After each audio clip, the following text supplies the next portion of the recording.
నాకు తెలిసిన చిరంజీవి గారి గురించి ఒక మాట చెప్పాలనుకుంటున్నాను. ఇంద్రా సినిమాలో సింహాసనం పైన కూర్చుండే అర్హత పైన ఇంద్రుంది, కింద ఈ ఇంద్రసేనుంది అన్నప్పుడు దీంతదన ఇంద్ర కదిలేటి పిడుగు ఓ ఇంద్ర అన్నప్పుడు ఆయన చైర్లో కూర్చున్నప్పుడు ఆయన రాజసం. జై చిరంజీవి సినిమాలో అలా కాదురా ఆచి తూచి అడుగులేయాలి అన్నప్పుడు ఆయన తుంటరిగా చేసే ఒక అల్లరి. శంకర్దాద ఎంబీబీఎస్లో అన్న కాలేజ్ అట్టుగాదే ఇటు అన్నప్పుడు ఆయన వాకింగ్ చేస్తున్నప్పుడు చిరంజీవి గారి స్వాగు.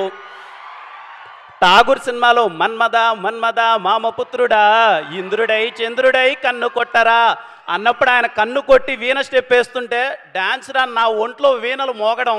అన్నయ్య సినిమాలో వాన వల్లప్ప వల్లప్ప వల్లప్ప గించే అంటుంటే సౌందర్య గారితో ఆయన రొమాన్స్ కాదు అల్లరి చేస్తుంటే సార్ ఏ మాటగా ఆ మాట బాసు చిలిపితనంలో మీ తర్వాతనే సార్ ఎవరైనా. Thank you so much. ఒక మాటలో చెప్పాలంటే మా అన్నయ్య గారు చిరంజీవి గారికి అభిమాని, వాళ్ళ తమ్ముడు గారికి నేను పెద్ద అభిమాని. మేము వేసిన బ్యానర్లు, కట్టిన కట్అవుట్లు, థియేటర్లో చేసిన రచ్చ అంతా ఇంత కాదు. Tirupati Ramaraj theatre Indra 125th day థియేటర్లోకి వెళ్తే 125th day songs second time play చేస్తున్నారు.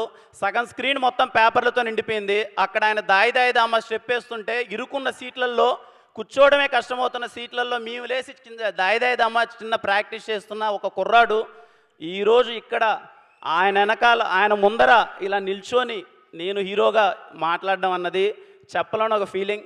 ఇలాంటి టైంలోనే అనిపిస్తుంది సార్ చిరంజీవి గారు అన్నది పేరు కాదు, అదొక ఎమోషన్.